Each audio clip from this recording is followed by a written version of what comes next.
All right, welcome everybody. Really excited to be here again.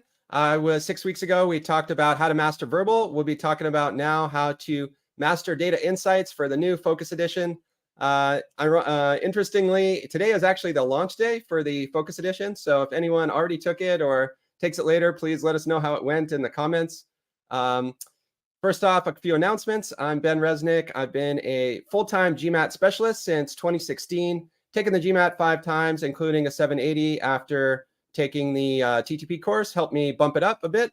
And yeah, I'm a TTP live teach instructor now, have helped write some of the data insights section, which is fully live in the last few months. It's gone fully live with not only the chapters, but all the chapter tests. And so you do have a full Focus Edition course as well as the Classic course if you still wanted it on the TTP. There is the 5-day trial if you want it. And for today, we want it as engaging as possible. So please feel free to fire away questions as we go. We're going to cover a lot of material. I want to dive into the question types, review a little bit of mindset that we talked about 6 weeks ago.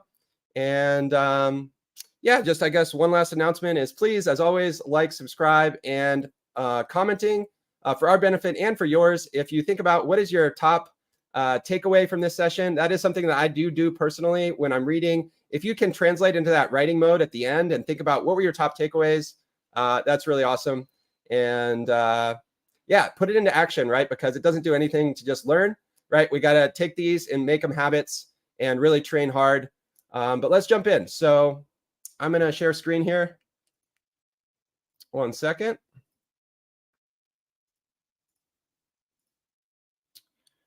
All right. So yeah, should be seeing here. Okay, very good.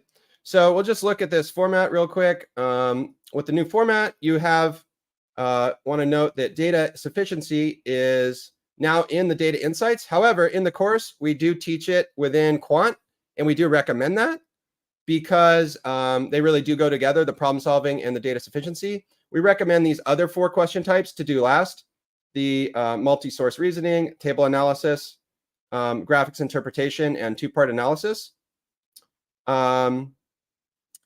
So yeah, to summarize that, we recommend doing quant and verbal first. And the reason for that is the multi-source reasoning, the table analysis, the graphics interpretation, and the 2-part analysis will use the skills that you learn in the other sections.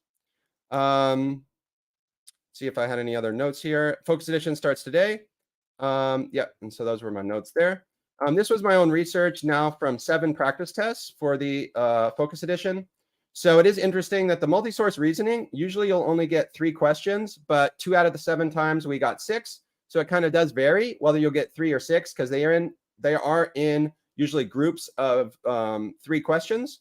One of the interesting things is the classic GMAT, the data sufficiency was 23%-ish, and now it's only around 10%, but still significant. So you definitely don't want to slack on that. But it is on different topics. So about half the topics are gone, and that's all been adjusted in the course. Basically, it's more word problems now, less, quote, pure math. So you won't have like those inequalities. This is a reason why you want a course that's been specifically adapted for the new edition and removed those other things. So if you are using like an old official guide or not accounting for it, about half of the data sufficiency questions won't actually apply in terms of those pure math ones. So definitely something to account for. Reading comp and critical reasoning are pretty similar in terms of their weighting.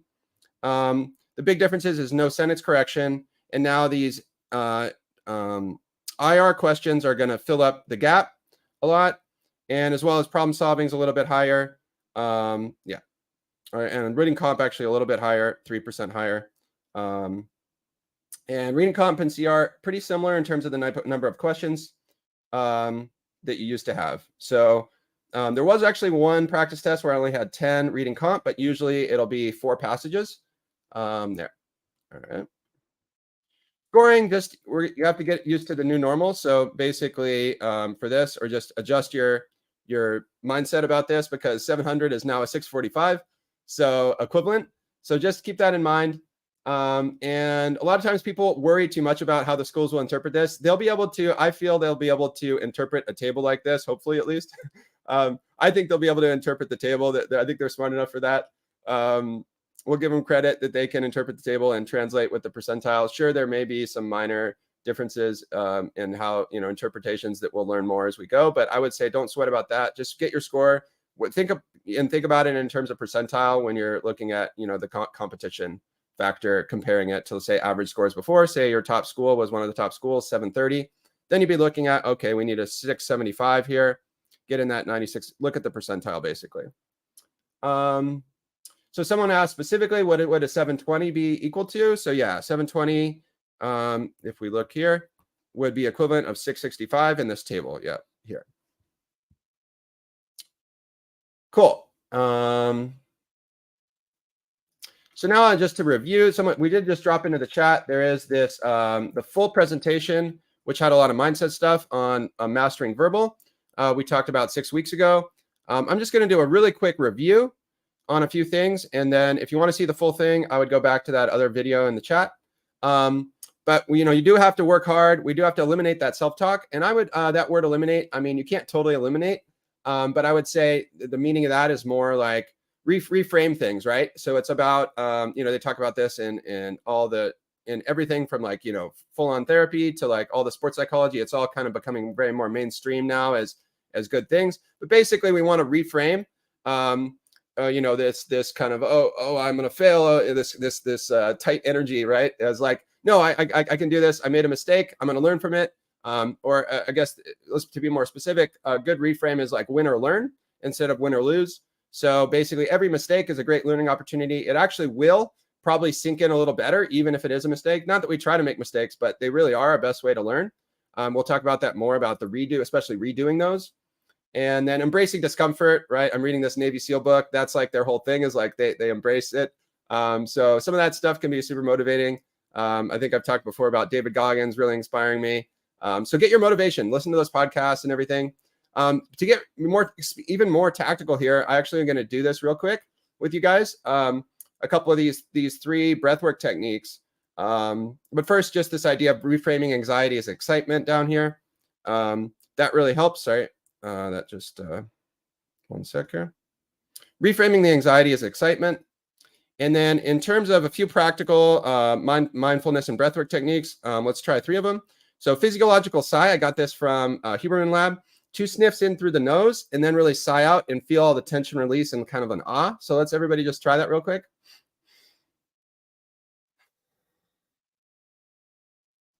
All right, that's one. This is actually interesting. They had, I think, a sigh expert or something on the podcast, and it's like, actually, humans are doing it unintentionally about every 5 minutes. You don't even really notice, but you can do it intentionally to like release the tension.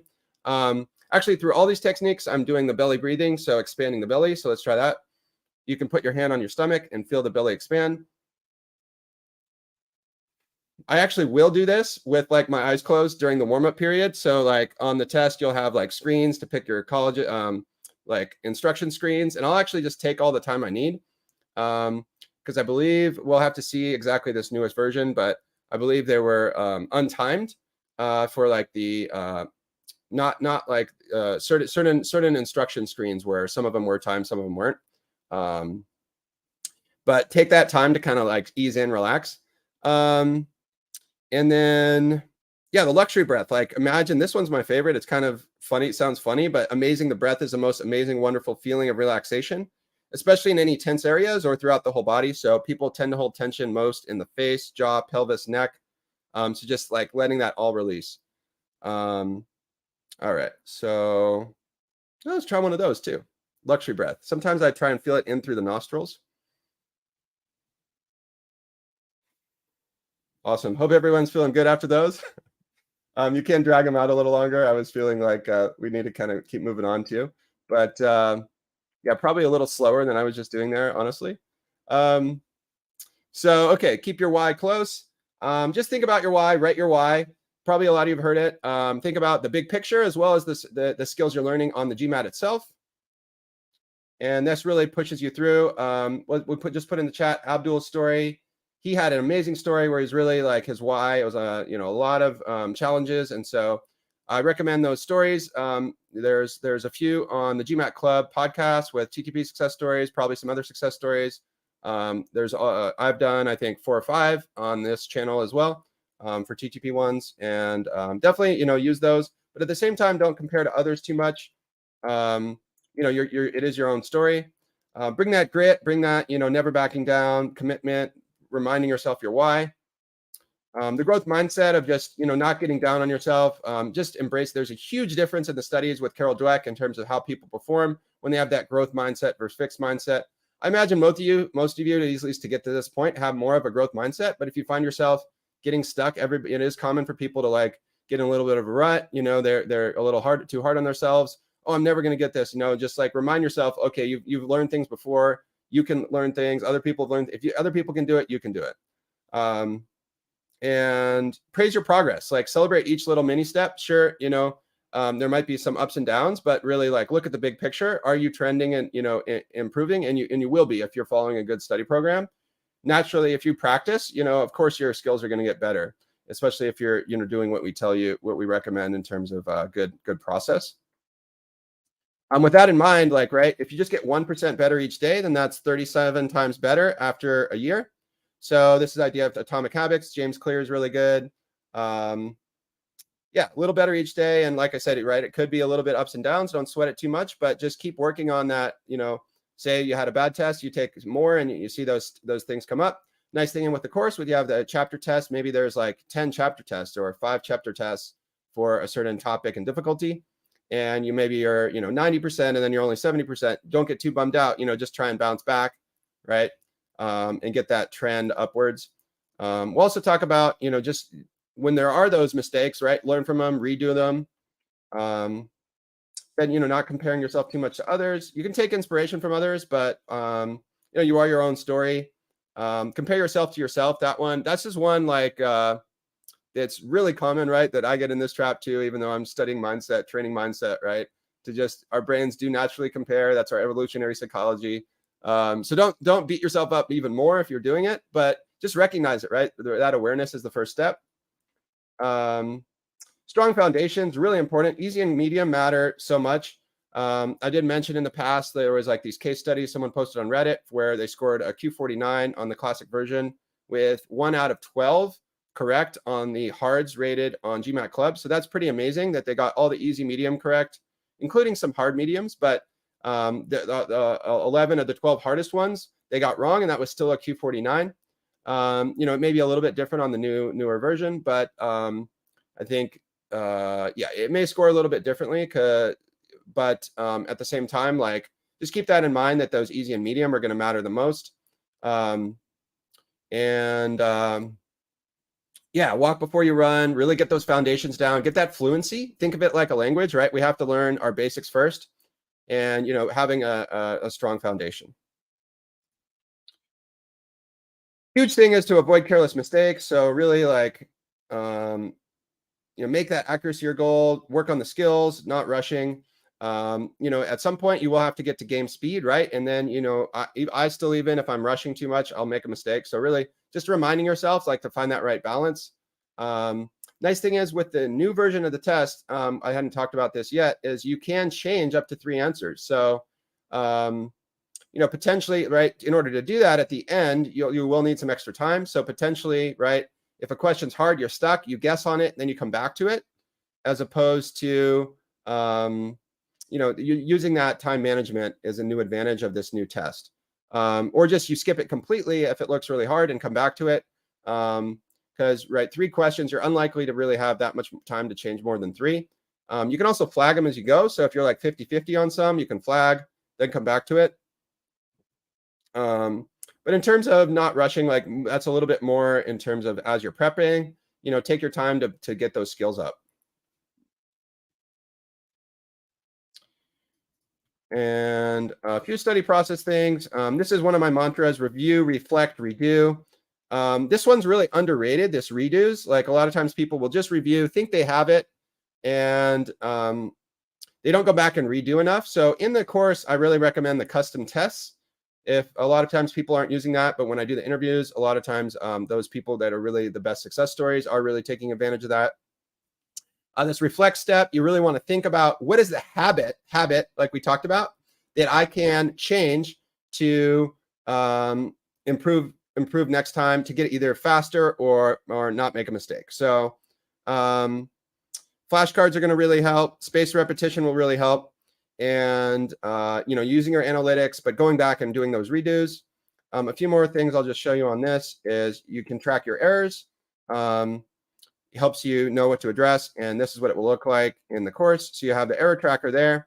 You can say, I think the last interview with Adam, I think it was, he was saying they really use this a lot in terms of like, I fell for a trap or I was careless, and then go back and using that error tracker, got a lot of value out of that in terms of knowing what the cause was, and then going back and redoing all those, like say careless errors or math mistakes. This is really nice. I like this feature of like targeting very specific topics.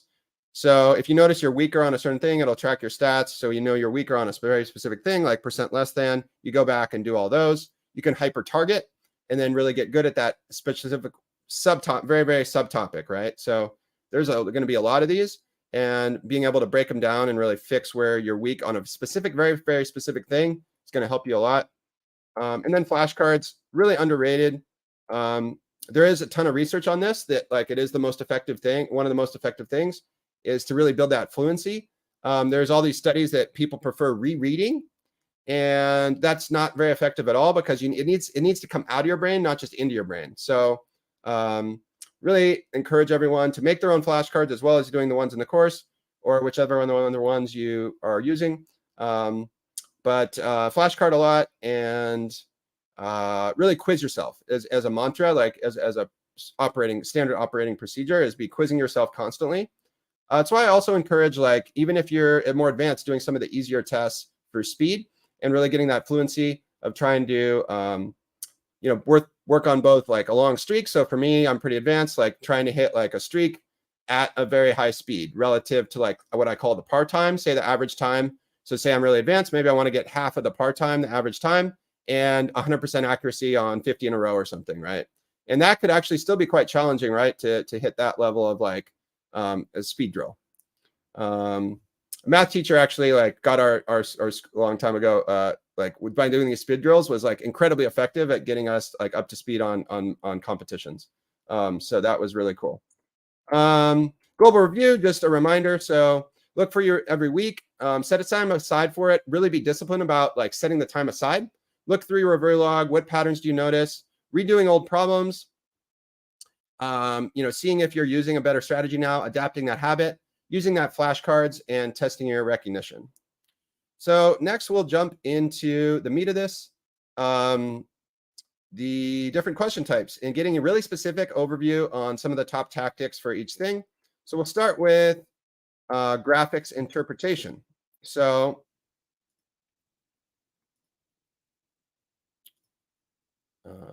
let's see here. Yeah. Might be a little bit small here. All right. Oops. We'll just do it piece by piece. Yeah, actually, I think I'll do it like this. So key thing here, we got 2 questions. So on data insights in general, most of the questions are going to have 2 or 3 parts. So on a 3-part question, keep in mind, if we were 80% accurate on each part, then that's only 51% on the whole question, because, right, you have to get all 3 parts correct to get the question correct. So we're going to have to be extra precise. If we really want to hit, like say 90% accuracy, we're going to have to be more like 95% accurate on each part. So keep that in mind, that like, even if a question seems easy, right, if you miss one part out of the 3 or the 2, it's going to be wrong. So just note that's a really important factor here to get that score up. That ultra precision, it's true on all parts of the test, but particularly in the data insights. And if it's 3 parts, right, your odds of well, say on 2-part analysis, yeah. So your odds of guessing correctly are also going to be lower if you have multiple parts. Be like 1 out of 8 on like a yes/no question, and maybe like 1 out of 25 or 1 out of 36 on like a 2-part analysis where there's 2 questions with 5 or 6 answers. So just guessing, complete guessing is going to be less useful. So this graphics interpretation, here's just a pretty basic one. I think in the interest of time, I may just demo most of it, but feel free to shout out questions as we go here. All right, so here we want to make sure we're reading correctly. I actually made a mistake on this the other day, which was pretty cringe for me on a practice test, because I really tend to avoid this. I reread the math. I redid the math over and over, but I forgot to reread. There's the very basic thing of what exactly is it asking for. But whenever there's a ratio, make sure you're not getting it backwards. So it says Tuesday to Friday. So we have to make sure we're lining it up. We got Tuesday here with the 120. We got Friday here with the 180. So we mark those. We make sure we're doing it in order. This one I don't think doesn't have a backwards trap, but a lot of harder questions would. And we see 120 over the 180, and we get the 2/3 for that one. So really the key habit here that we're going to discuss in everything is just making sure you're really being careful about lining things up in terms of finding the data you need. The math itself tends to be pretty easy. You do have a calculator on the Data Insights, but in general, you won't want to be using it that much. I mean, you could type in there 120 over 180, but I'd rather you be able to just kind of do that in your head or without the calculator. Use it as necessary, but work on that mental math. So we have that 2/3 there. And then number of bagels sold on Wednesday is 40% greater than. So we make sure we line it up here. Wednesday, we see the 140, 40% greater than. So 140 would be 40% greater than. And we can just kind of use multiple choice, or, you don't have to do it right out the algebra. We can say 40% greater than 100, right? And kind of use the multiple choices. And then we'd have Thursday for that one. So I mentioned this, the on-screen calculator, don't overuse it, especially if a question says approximately, nearest to, closest to. We also have this on problem solving. And also another clue is if the answer choices or potentially the graph is spread far apart, that could also be a clue to estimate. So it's only on pretty rare, I would say, that I actually need the calculator. So I think, last time I took a test, maybe I used it once, and then a lot of other times, maybe not even at all. So most questions, you can kind of just estimate. So if we look at this one, give an example. We've got, says price per pound for B is how much greater than price per pound at D? So that's just subtraction. So price per pound. So we're going to actually have to do a little bit of math here. So we have B. We've got here $6 over 0.6. So we're going to have to divide because it's per. So 6 over, for whatever reason, the drawing feature while the live stream is going is a little bit weak right now. But let me see if typing works a little better. So we have 6. I think the typing maybe is a little better. 6 divided by the 0.6. We have 10. And then for the next part, store D, we see we have there on the graph, it is 4.5 divided by, it looks like around 1.1. And when this it's not exact. I don't know how to do the squiggly sign, but basically we estimate, it actually does it for me, but I was going to say equals 4 as an estimate. And then therefore, if we subtract them, that would be around 6. And so therefore, we'd have this 5.81 without having to actually do the full math. So that's the 5.8 there. And let's see here. So store C. Actually, I think we get that graph, that concept. So we'll just keep moving to cover as much as we can. A huge thing is focus on the specific details that it's asking for. So this is a common thing I think I see is that people will get overwhelmed where they see a lot of info, especially like multi-source reasoning. Maybe there's 3 tabs, right? It feels like a ton of info. If we just keep calm and focus on exactly what it's asking for, it's way less intimidating, way less work. So same thing's kind of true with reading comprehension, which it overlaps into this. That if it's asking about a very specific keyword, we're going to focus on that keyword. So here, say the graph is asking, say it's specifically asking about Texas in June. Well, there's only one number that's going to matter. So we make sure we find red Texas, right? We're ignoring the other colors. And we got June here, and we're looking at red. So just that red line here. It doesn't actually have crosshairs, but basically whatever that is, that would be like around 92. Yeah. And all right. So yeah, key takeaway there, focus on the specific details it's asking for. Don't get caught up in other details. All right, so yeah, this one, we'll take a look here. So there were how many months, blank months, in which the East Division was less than 5. This one, right, we just are going to be counting. We just need to make sure we're, we're not one off, right? Because it won't be obvious if we count one off. So even though these ones, it might seem a little bit easy, it could be really easy to make a mistake if we're not like really reading, really counting super careful. So, and also checking, making sure we're getting the colors lined up. So East, we're looking at gray. Less than 5, so we're making sure we're looking at the gray one, less than 5, so that and mentally we'll look at this line here. Below that, we've got 1, we got 2, 3 here, 4. This one looks like it's a little above that line. So this one's pretty close, but no. So we have 4.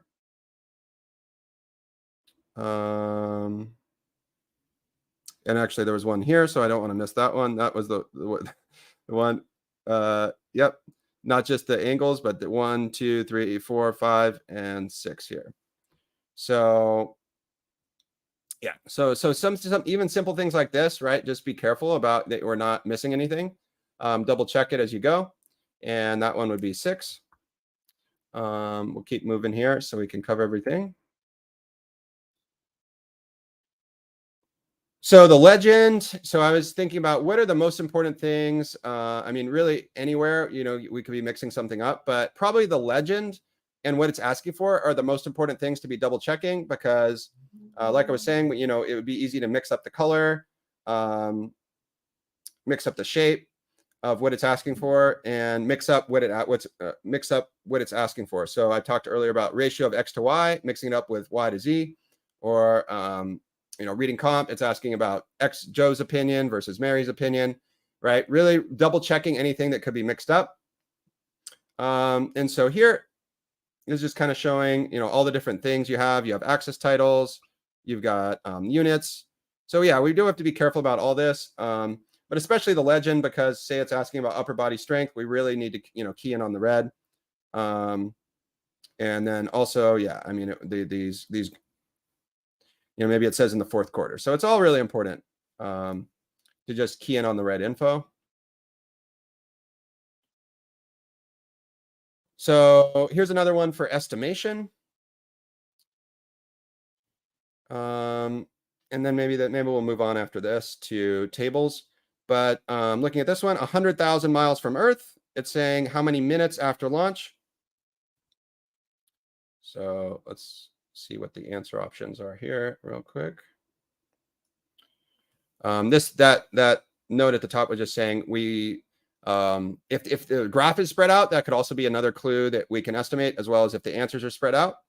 So 100,000 miles from Earth. So we'll look at that line. 100. This is in thousands in the units. We're here, and we see on the graph that's at like 42. So 43.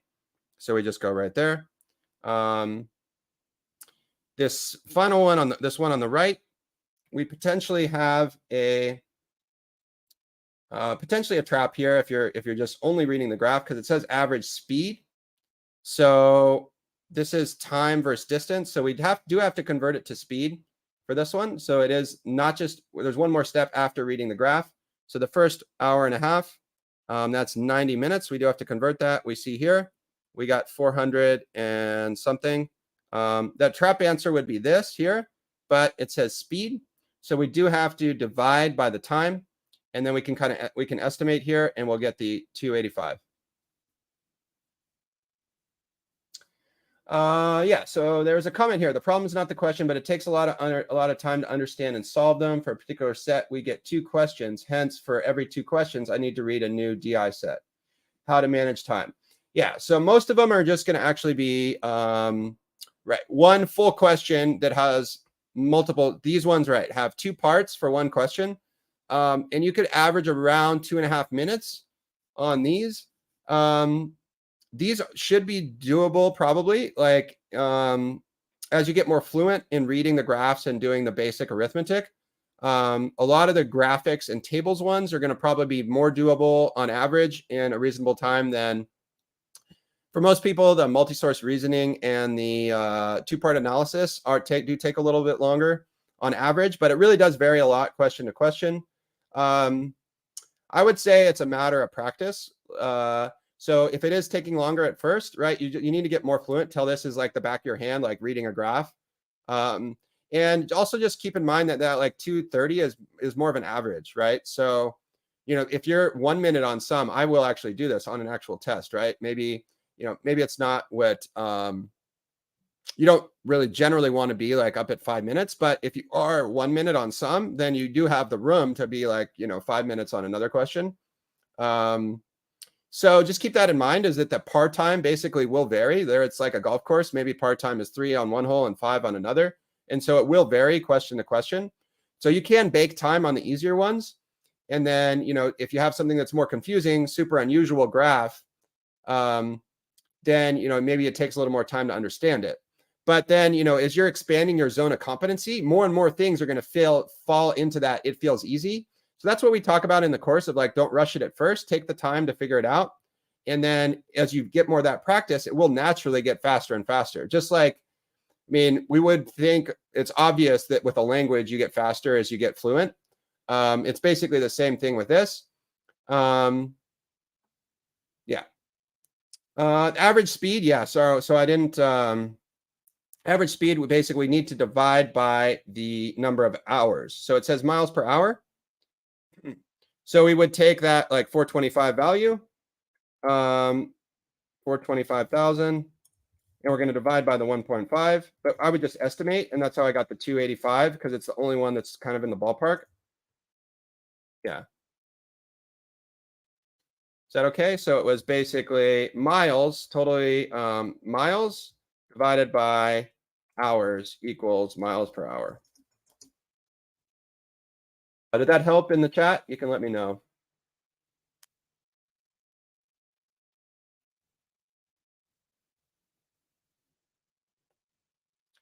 So average speed in general, it has to be the total distance over the total time. So that's why that trap answer was just reading the distance when it's talking about speed. Yeah.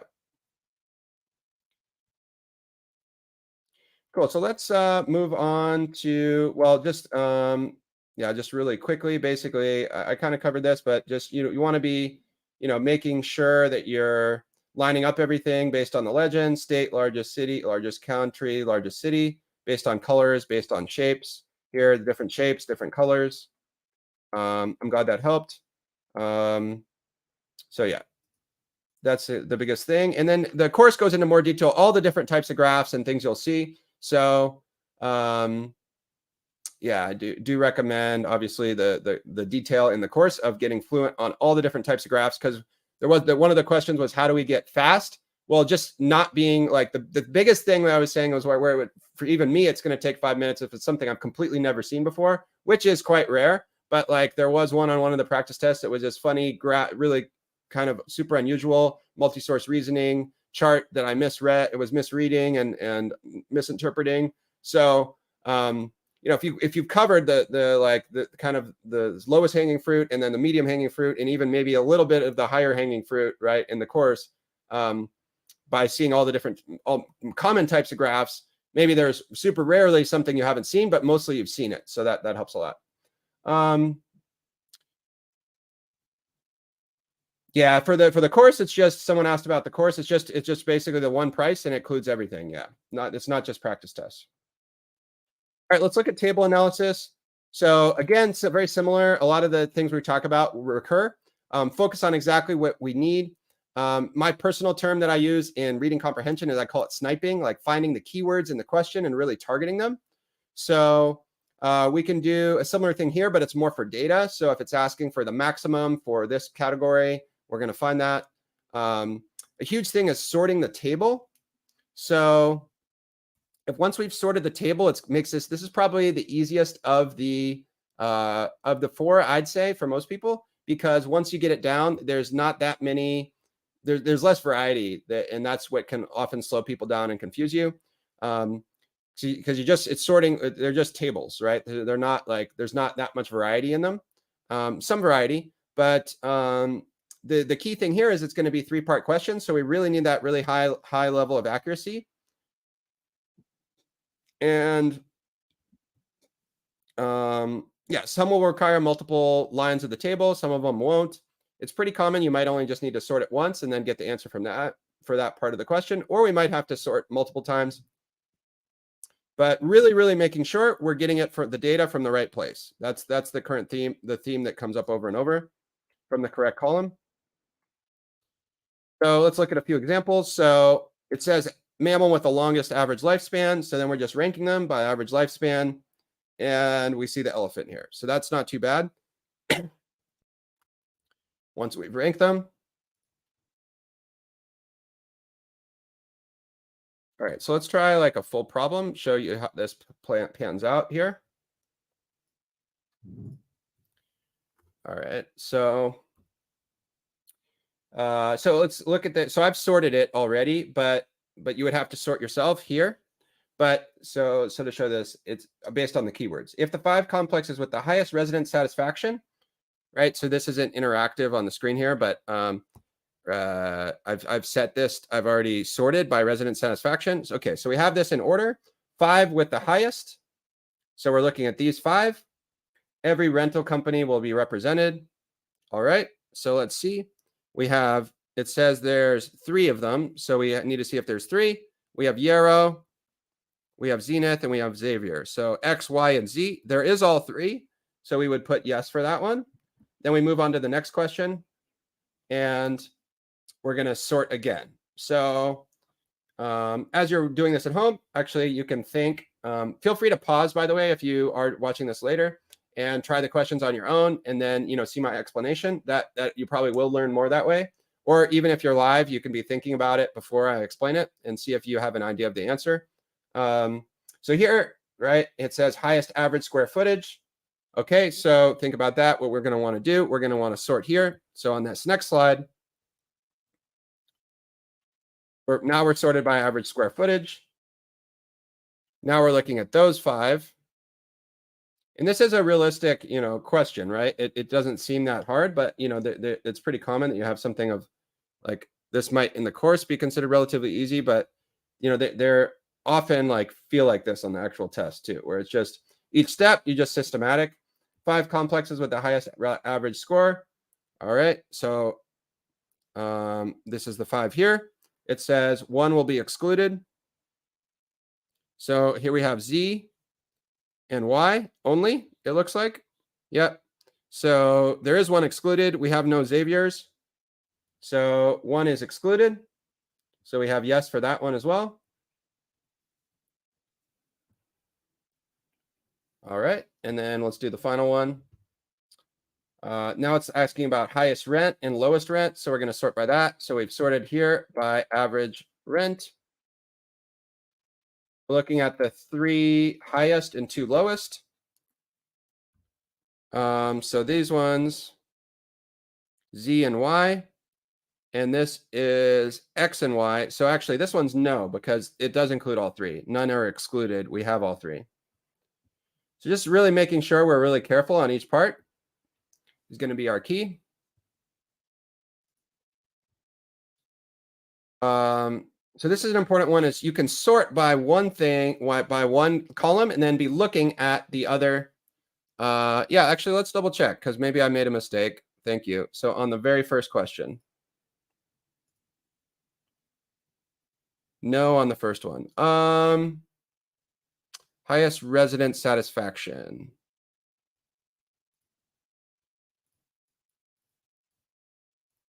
So someone thought in the comments said every rental company, every rental company will be represented. Five highest satisfaction. Well, I'm seeing all three actually for this one, unless I missed something. But let's look again. So, oh, not all five are represented. Yeah, sorry. But yeah, so there's only three companies. So every rental company, so that's where the wording is really important. There's only three companies, not five companies. So every rental company will be represented.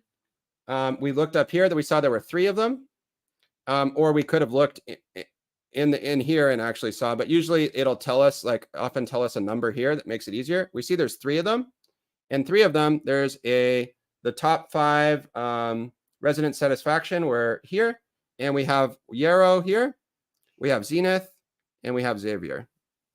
So that is all three. By this every, we want to translate that to all three of three. Yeah. Cool. Does that help?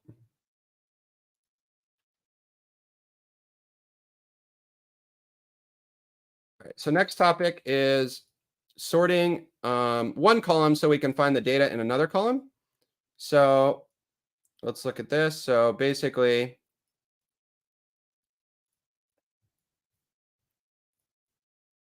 so let's say it's asking about median population of Brazilian cities, right?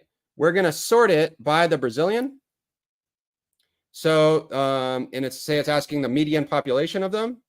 And I'll make this a little bigger so it's easier to see here. So we've sorted by Brazil, and then now we can look at only Brazil in order, all in one place.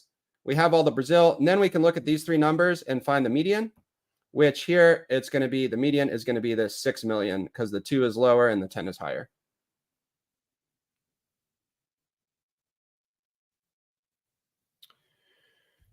There was one more question on that last one. Why do they write? No, see, yeah, so this wording, let's look at it one more time. If the 5 complexes every rental company, so that we have to distinguish between the wording, yeah. So if this was hard, then just keep working on some of the reading skills, I think. But if the 5 complexes are selected, every rental, there's a difference between a complex and a company. So the apartment complex, there's 10 apartment complexes. It might have helped you to read this. That is one thing I didn't say. So definitely read this first. I kind of rushed into it just to cover as much as I can, but definitely read this top part to get the context. There's 10 complexes, and a complex is different than a company. So 10 complexes are run by 3 companies. These, so there's 5 complexes with the highest. That's a different category than, right? That's this. We're talking about 5 complexes, whereas there's only 3 companies. Yeah. All right, let's keep moving here.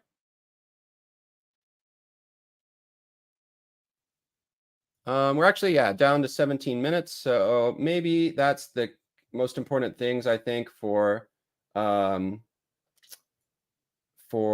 table, but maybe I'll just see if there's anything else I really want to highlight. Yeah, so a couple other notes are, we can use the totals at the bottom. So say it says the mean for all farms was less than 100,000. We can calculate the mean based on, it tells us there's 9 farms here. And instead of adding things up, and it tells us the total at the bottom, and we're looking at 2022. So this is a good example where we need to focus on 2022 because it says that, and it tells us there's 9 here, and it tells us the total here. And we could just, without using a calculator, without doing a lot of things, we can do this really quickly. We can say, okay, we divide that by 9. It's going to be less than 100,000. This is a really great example because it's showing you the kind of realistic thing you'll see where you don't have to do a lot of math. If you're efficient at this, at doing the process, this will only take a few seconds. Because we see, yes, okay, we divide that by 9. Of course, it's going to be less than 100,000 because it's 900,000 would be the total. If we divided by 9 would be 100,000. So you don't actually having to do any of the math. Or Or for this one, would save time, right? If it's asking to see which is greater, we don't actually ask about which mean is greater. Well, we can see that all these values are greater. So if all the values are greater, we don't actually have to calculate the mean. So this is a great example of how you can save time on the calculation by just using your logic. If each number is bigger, the average also has to be bigger. Median is really common. You would just sort them in order and then find. So like for this one, we need to know how many numbers there are. A lot of times it will say at the top. In this case, it doesn't, but we could count 1, 2, 3, 4, 5, 6, 7, 8, 9, 10, 11. So if it's the 11th, the median number would be the 6th one. So we'd count 1, 2, 3, 4, 5, 6. That would be that 36 there. So that's just a common skill we'll need to get good at, is finding medians. And range would be max minus minimum. Same thing, sorted in order from max to min, and then find the difference.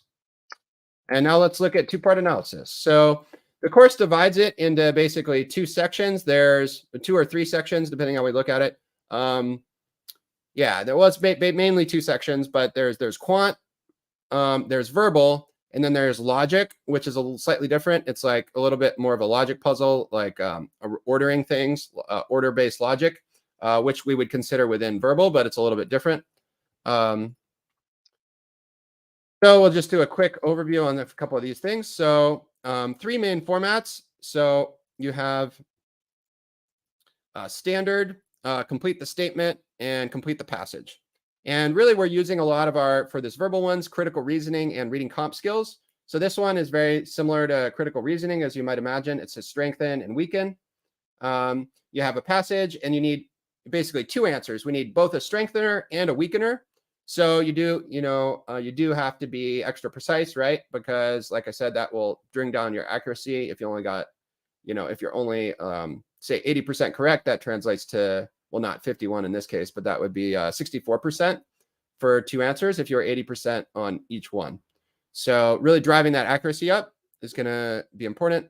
One note is it's possible, probably not in this case for strength and weaken, but it is possible to have the exact same choice on a 2-part analysis, which some people don't realize. And then process-wise, read the passage, read the stem, and figure out exactly what it's asking for. That's really an always habit. And then evaluate each choice. Me personally, I do kind of like to glance at least at the stem first. So there is that is a personal preference. My personal preference is I like to, in general, on pretty much every question type, or to like get a sense of the stem, what it's asking for as context for going back to the passage. But it's probably more commonly taught to passage first. So you can see what works best for you with that.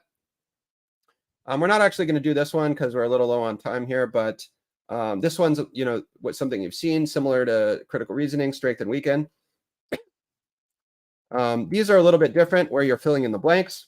So I highlighted here, number 1 key habit, make sure we fully understand what's going into each blank and double check we're not getting anything backwards. So a lot of times I'll use this number 1 and number 2. We need to make sure that this is talking about a reason. It says a good reason to choose a camera-based system for 1.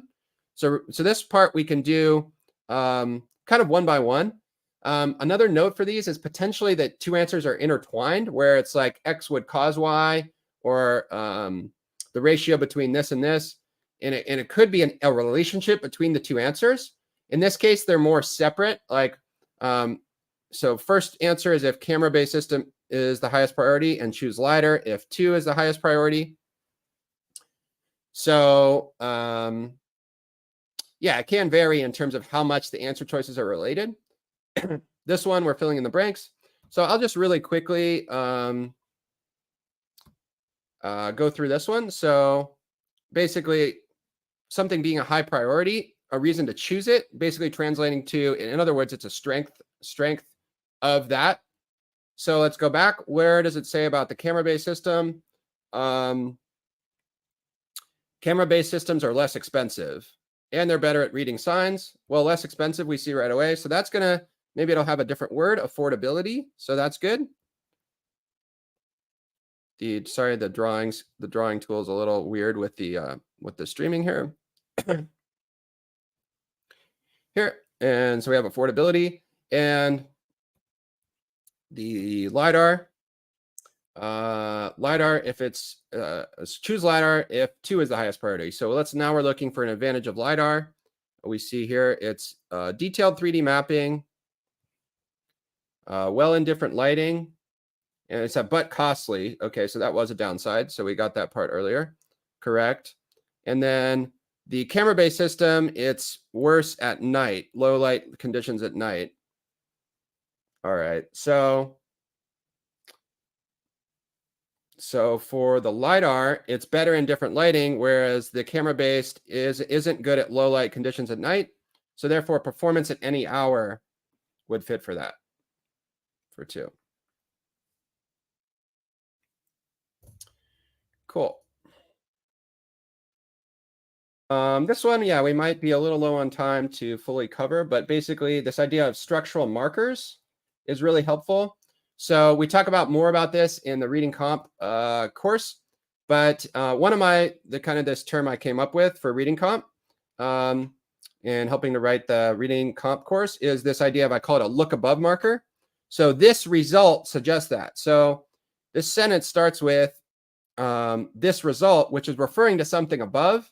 We really want to make sure we're identifying exactly what it is, but the result usually would be in the prior sentence. So we have a result in this sentence, and then we have suggest that, we have a conclusion, and then we want to make sure we really understand this. An increase in 1 can lead to a decrease in the 2. So if we go back to the prior sentence, we're going to want to find something that fits with this. Increase in more times participants spent on smartphone apps, an answer that would fit with that fits well with the first part. And then this second part, the less time they spent on offline activities. So we'd find answers that fit with those 2 parts. If you're watching it, you want to pause and take some time to think about that. I will show the answer quickly. But you feel free to pause. So more time spent on smartphone apps. That one's actually matches pretty well. Amount of time spent on the smartphone apps. But we don't have like time spent on offline activities for the second part, but we do have amount of time doing enjoyable activities, and it says activities that produce a weaker dopamine response. So it's probably something related to time. Then let's look, it says, what does it say about the offline activities? Actually above, it's actually saying that the offline activities, is it saying about how enjoyable they are? Or is it saying something about the dopamine response? So we got offline activities up here, in this sentence. And then it says the smartphone apps are unusually strong dopamine production. So it's implying, we have to read a little bit deeper on this one, but the offline activities, it's implying if they're not unusually strong dopamine production, then they are a weaker dopamine response. It's implying there. So that would be our second part here for that part. All right, and final question type. Well, we'll look at TPA quant and multi-source reasoning quickly. So a couple notes for the quant. It's a lot of the same quant skills. One difference is you might have to kind of guess and check or find 2 answers that work together. So for this one, it's kind of like finding the only answers that are possible given this equation, and then finding the ones that work together. So you can't actually solve for this because it's 2 variables, 1 equation. You're just going to kind of guess and check and find answers that potentially work. So in this one, this one you'd have 20S plus 60D, if we translate, equals 420. Then we divide to simplify, and we have S plus divide by 20, 3D equals 21. And then you just kind of have to guess and check. So what numbers? We're going to need a pretty big number to get to 21 for the D. So it's probably going to have to either be 6 or 7. But if you have 7 for D, then you have to have 0 for S. So that doesn't work. So this one, we see the 7 doesn't work. Then maybe we try the 6 next. So this isn't always that you have to use this guess and check, but it's just something to be aware of that could come up. If we try the 6, excuse me, 6 next, that would work along with 3 here. So we guess and check, we get the 6 and the 3. You could have a similar thing with a ratio where you kind of have to find two numbers that work together. So you find the ratio, you find what they're multiples of. Like, for example, this white thread is in a 7, it's a 7-to-2 ratio. So this will actually be in a 7-to-2-to-9 ratio for the total. Since this is asking for the total, this is asking for white, and we'd have to find numbers that work. So basically this total would have to be a multiple of 9 for this second column, and the 7 would have to be, it would have to be a multiple of 7 for the first column, and you have to find ones that line up for that. Last 4 minutes here, we're going to look at multi-source reasoning. So yeah, a few things here. So the timing is a little bit different on this. Someone was worried about timing. So you may be behind the clock on the first one because you're going to have 3 questions. So think of it, maybe you want to have 8 minutes or so, 7.5, 8 minutes for the whole thing. If you're a little faster on other questions, you have more time. But you'll often will be slower on that first one because there is a lot of info to get through. You just want to, but you don't want to like get too obsessed with all the details the first time, kind of like reading comp, because it's going to ask about very specific things. So we want to get a lay of the land. And then when it asks about specific details, we go to that. So it's similar to RC in that sense. And thinking about how they relate to each other. So execution, reading it carefully, but also not getting too obsessed with the details, more the lay of the land. And then the really biggest thing is focusing on exactly what it's asking. That's our consistent theme. So that's this idea of identify the mission. What exactly is it asking for? And then we can go step by step. So say we have this example, it's asking about, is this profit, actual profit greater than projected profit? Well, first we would need to go find the cost. Maybe there's a cost and a retail price. We find that data. Then we're going to subtract, find the actual profit. Then the next step, we need to find that data for the projected profit. Then we compare them, see if they're greater. So each step isn't maybe that hard, but we just have to be really consistent, right? If we're working, if one thing's greater than the other, totally makes sense. We just start with finding the values, then write them down or visualize it, and be really careful. Is that we're not mixing it up? Is one greater than the other?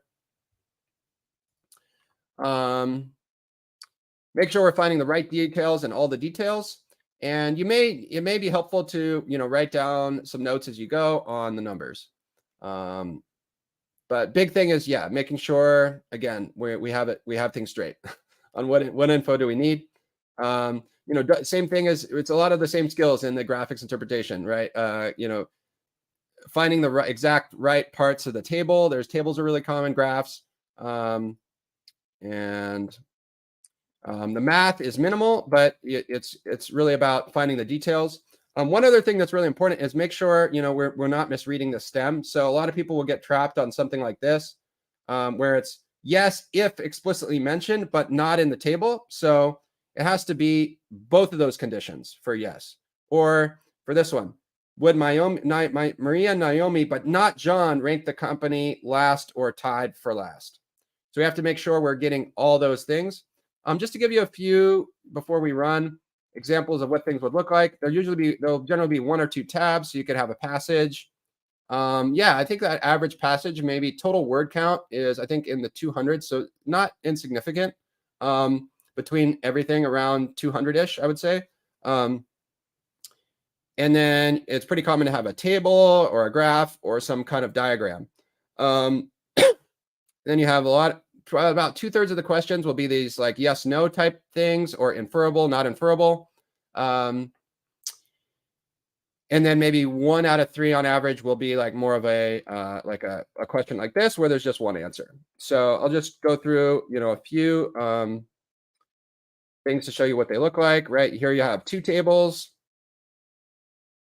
Here you have a bigger table, right, with a bit longer passage. A key thing here would be sniping, site's accessibility score. So we're going to search for that, just like reading comp, find that in the passage and really key in on that. So we see accessibility here. We would key in on that and then see what it does to the search engine rankings. And that one, actually, it's not going to refer to the graph. This one, first, we'd have to start in the passage, find the challenge score definition, then go to the table. So sometimes you might only need one tab. Sometimes you might need two or even all three. Yeah, this is probably the hardest of them. Well, the two-part analysis and the multi-source reasoning, depending on your skill set. But it gets better with practice. Let me know if there's any final questions, but I think it's out of time. I want to respect your time. And yeah, thanks so much for joining. Please, again, as a reminder, like, subscribe, and please put a comment on what were your top takeaways or any questions you have. I'll try and come back and check and answer any questions people have on this. And of course, we encourage you to try the course. There is the 5-day trial, either free sometimes or $1. And yeah, thanks so much for watching, and hope to see you on the next one. Have a great day, and good luck with all your prep.